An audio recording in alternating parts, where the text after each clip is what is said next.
Hey guys, so welcome back to my channel. Happy New Year to all my friends and family. So this is going to be the penultimate finale of the Bleach 1000-Year Blood War arc, Cour 3. Now this is going to be a special one because I'm combining episode 39, which is the Visable Answer, and episode 40, which is titled My Last Words, combined. Now, prior to the part of the episode, I had to cut some things down due to the fact that YouTube gave me a hard time to upload the full version of the episode. So forgive me if you see there's a bit parts that are missing, but I will give you guys some small description. I'm gonna give you guys a quick summary so when we jump into the episodes. So as you guys know, the first few parts of the scenes of episode 39 shows that Ukitake is still alive in some capacity. He is still holding up the three worlds, while Yhwach in a weird way is still sleeping. At the same time, we saw that there's three more Stern Ritters that are approaching their final boss stage. You have Jugram that just finished killing his close friend, used to be close friend Basby, and as he walked to the stairs, I guess the upper level of the Haschwalth tower, we saw that Uryu is staring at the gate of the sun, and that Uryu is like questioning his resolution of what did he get himself into. At the same time, it seems like Basby was kind of right, because he got more information from other sources based on analyzing everything.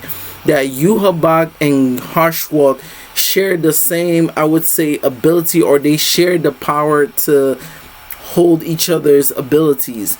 So right now, we could say that Yhwach has the balance ability at the moment to balance the power of, since he absorbed the Soul King, he's balancing out all the power. At the same time, on the other side, we see that Jugram Haschwalth has now the Almighty. Now the difference between his Almighty and Yhwach is that Haschwalth could only see the future, but he can't alternate it. Yhwach could alternate the future and see the future.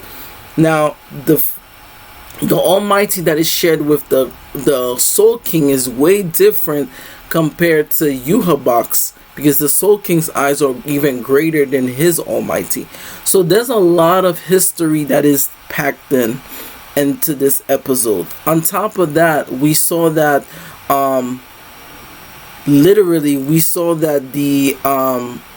the challenging part starts coming in, is that each of the Stern Ritters that are now considered the final boss Stern Ritters, which is Askin Naklavar, Jugram Haschwalth, and Gerard Valkyrie.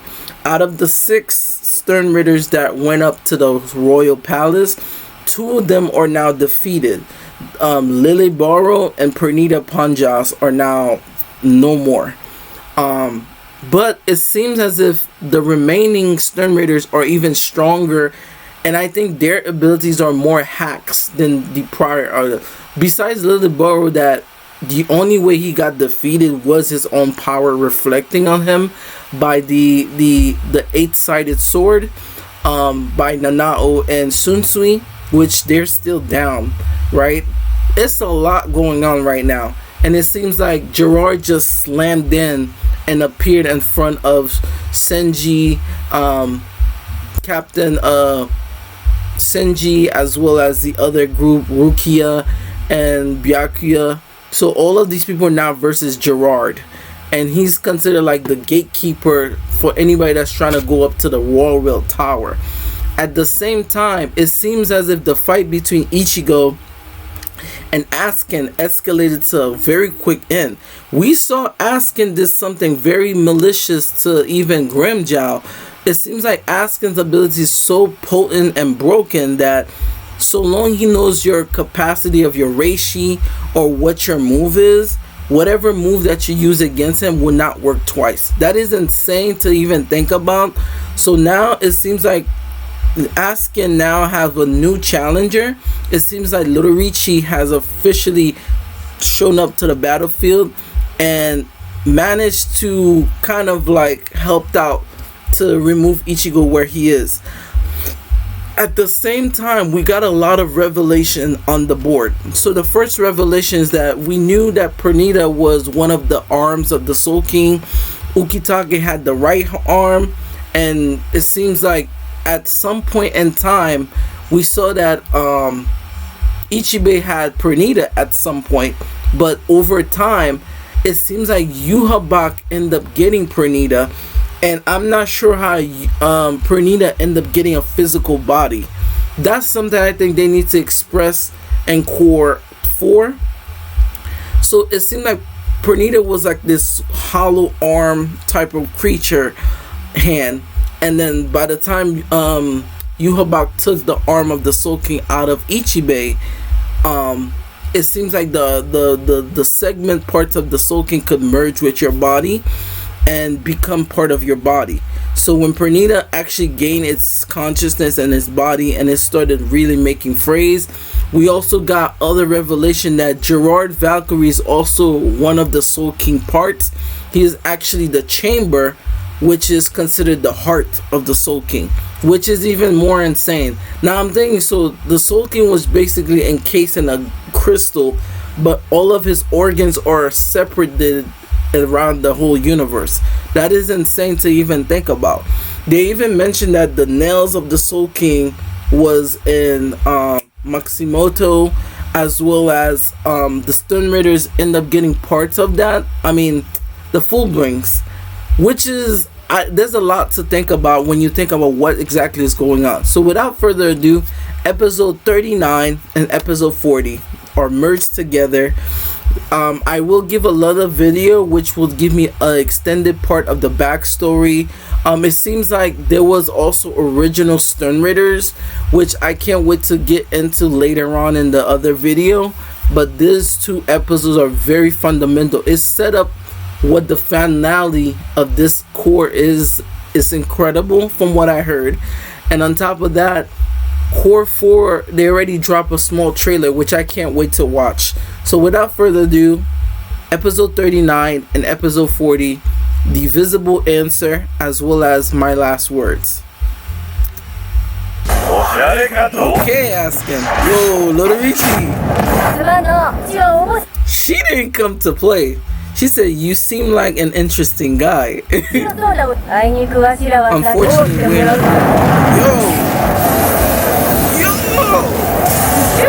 Shunko.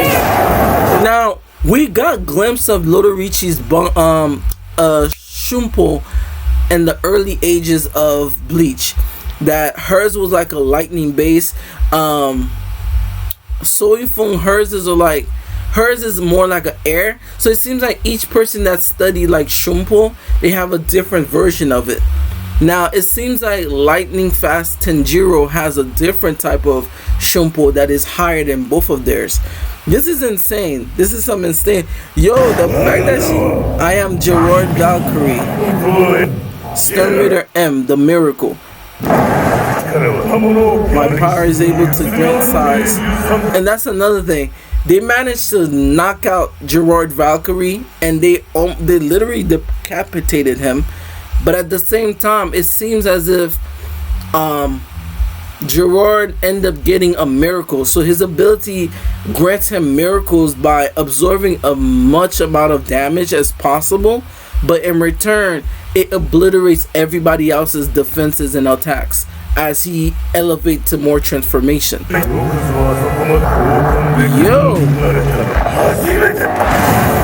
Yo, do it, Momo. Oh, I love this. I love how Sunsui Shinji is using different Kido spells.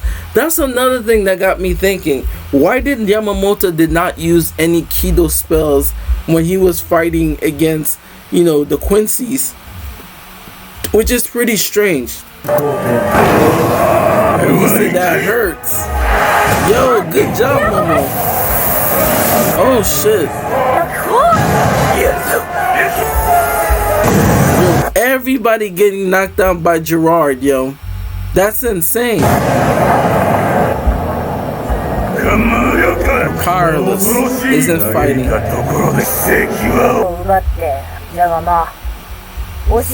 Oh, her little brother came in. That's Yoruichi's brother. He's also the head of the Shihoin family now, which is actually pretty awesome. She said, you learned this. That's pretty powerful. No longer to kill me. Your wounds are healing. Remember, this is insane.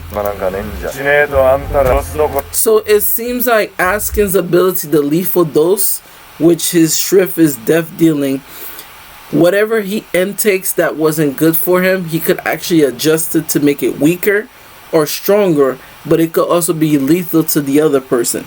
It almost reminds me of the ability that Hiden has from Naruto, where so long he takes a bit of your blood, anything else is possible.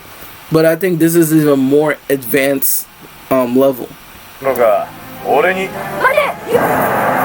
Yo, already stuck that. Yo, I'm immune to it now. It took longer. Yep. So we saw that Uryu was trying to find a way to get to Yhwach because he knows right now Yhwach is weak. Yhwach is not weak at a point where he can defend himself. He's weak because now he doesn't have the Almighty at the moment, because right now Haschwalth is now wearing the mask of the ruler, which means that he has in control in some way of the Almighty, which that's the best time to attack. What are you talking about? The time has for you to expose. Yo, he looked menacing with the 3 eyes. Yo, he said, wait, Haschwalth. Yo, Ichigo's here. I'm glad they gave us a small recap. So this is the ability that he used, Poison Bad.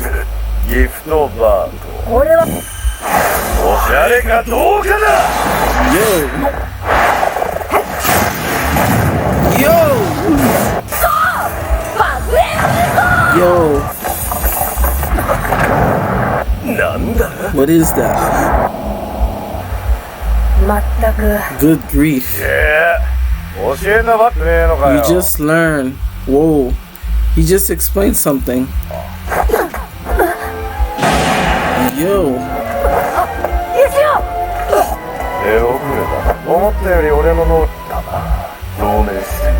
Prove yourself. So Ichigo got to the palace. By the time Hashira broke one of the pillars, it seems as if the moment he turned around, he saw Ichigo. He was like, Kurosaki. I love how the dads are now coming in to save their sons. Like everybody that you did not expect that were coming in. I'm surprised Haschwalth did not figure certain things out already, or he was just buying time. Because if you realize, every time he was seeing Uryu fought with Renji, Ichigo, or anybody that he used to hang out with, he was just staring from a distance like, okay, I'm gonna see if we could really trust you. Because before, when everybody came in the War Welt, when Lilibar was basically targeting each of the people down, we saw that Lilibar held back. He wanted to see if Uryu was part of their squad or not. It was almost like an initiation. Like they were testing to see if he's worthy. That's insane. Yo, look at his eyes. Look at his eyes. Yo, Uryu went to Volt Standish real quick. I just realized something too. The wings that Uryu have looks like the same wings that is on what's his name? Chado jacket. Yo. Oh, they got a quick fight. Yo, but Gerard is going ham. Yo, I love how Gerard has like these, it's almost like a thorn He has like a guardian thorn on his head after the helmet was taking off, and it seems like inside of his body is made of pure light. That is insane if you think about that. He's the heart of the Soul King. And I love how Ishida and Ishida's father and Ichigo's father have made it to the palace, and it seems like they have their own emblem to appear in Warwelt. This is interesting that all of the big heavy hitters are now showing up to the palace. There's a lot of questions that I have that I'm a bit scared to even question them. Like, for one, throughout the whole rest of the fight, the moment that Yhwach recreated the palace to Warwelt, I haven't seen Ichibei since. And I think a lot of people haven't really questioned that. I still have a weird feeling that Ichibei, there's something very menacing and evil about him. And I pray that in the end of the Cour, or probably the next Cour, when they actually try to, like, when they actually defeat Yhwach, I have a weird feeling like Ichibei went somewhere. I don't know where he went, but the fact that Haschwalth and Yhwach, they managed to create the entire version of Warwelt, but mind you, Ichibei was resurrected back by Ichigo's help, right? By calling his name. Ever since the creation of Warwelt, we haven't seen Ichibei since. Did Ichibei went to a different portal and just wait for this to like settle down? Like, this is a lot of questions that I'm asking right now. And then he took the bodies of the other Squad Zero members. Like, there's a lot of questions that I have that I don't think they didn't even put that in the manga. This is interesting. Yo. Oh. Aizen is still chilling. Aizen said, good grief, what the hell are they doing up here? Like, yo, what the heck is that? Yo. So Liege Bearer is still alive, but it seems like he's cut down in power so much.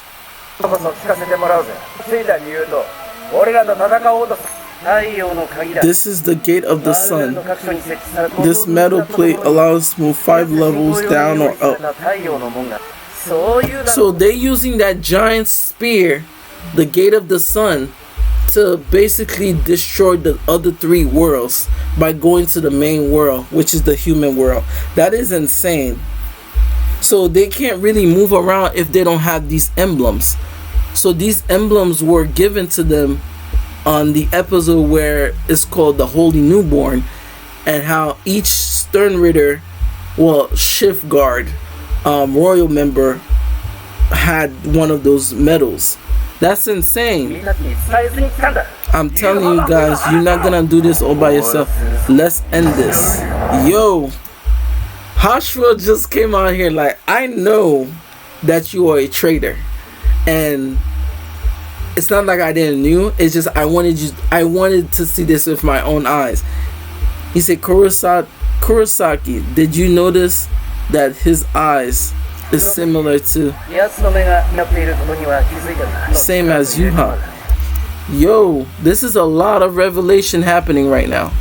Let's go back just a bit.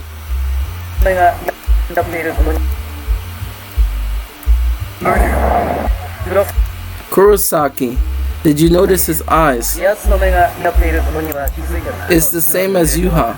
They swap places. He literally told them that, like,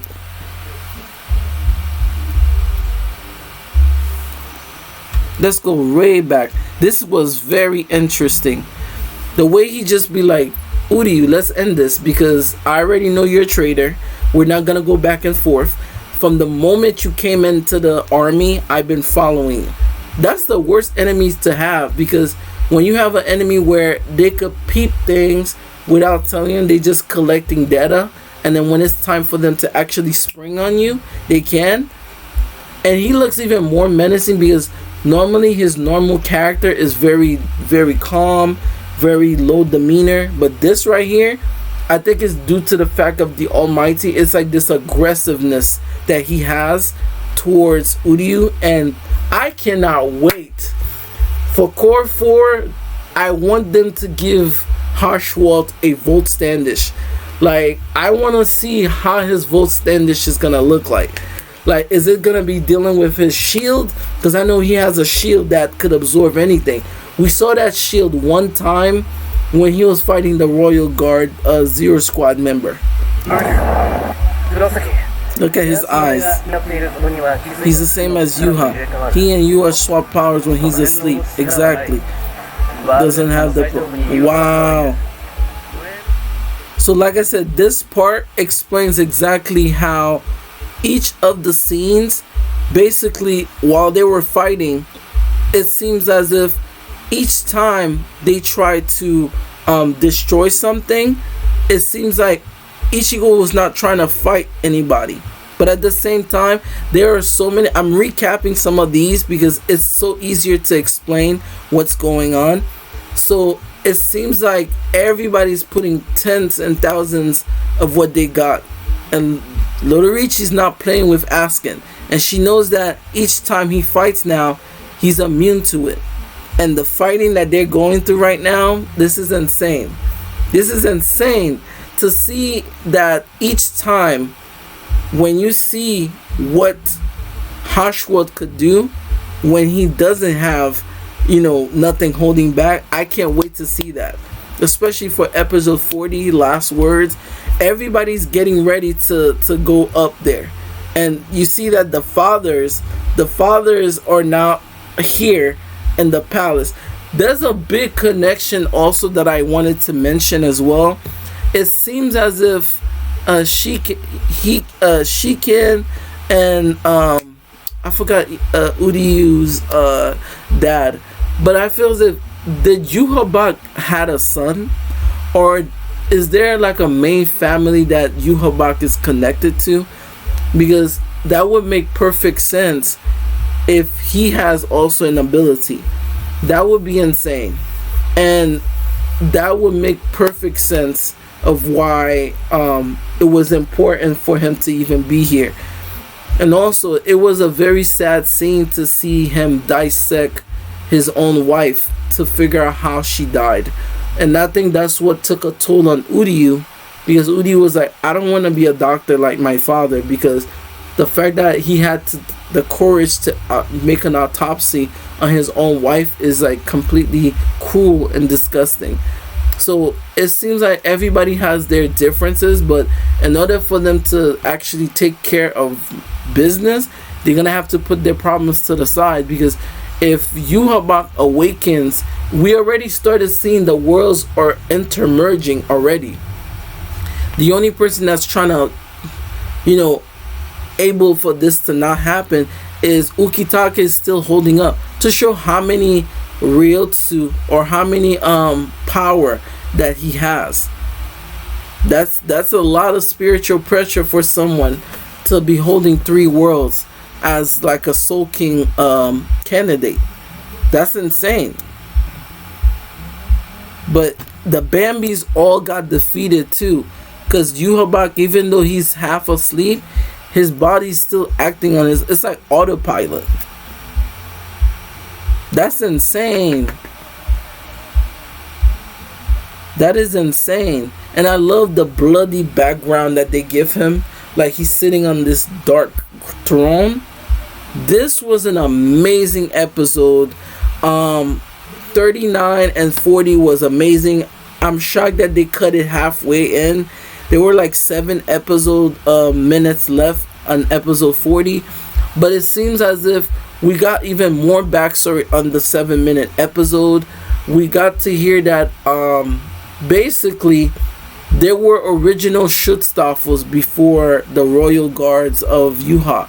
So the original Royal Guard Quincy's all died during the first 1,000-year Blood War arc, and they had to create a whole new one when they were creating the Stern Raiders.